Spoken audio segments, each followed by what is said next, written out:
उद्धव ठाकरेंच्या हिंदी भाषणावरून संदीप देशपांडे यांनी टीका केली। उद्धव ठाकरे सध्या उर्दू शिकतायत, ठाकरे पुढे उर्दूतीन भाषणही करतील असं देखील या दरम्यान देशपांडेंनी म्हटलंय। उद्धव ठाकरेंनी केलेल्या हिंदी भाषणावर त्यांनी टीका केली आहे। संदीप देशपांडे यांनी उद्धव ठाकरे यांच्यावर हल्लाबोल केला।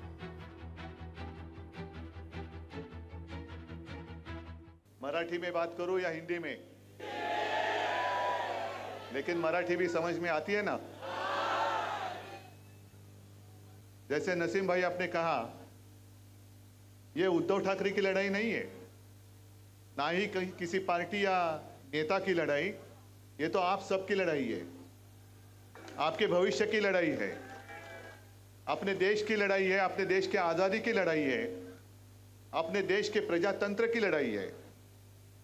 और इसलिए मैं कहता हूं, सिर्फ हम लड़ने नहीं जा रहे, ये तो लड़ाई हमें जितनी ही होगी, जीत के साथ मैदान में उतरना होगा।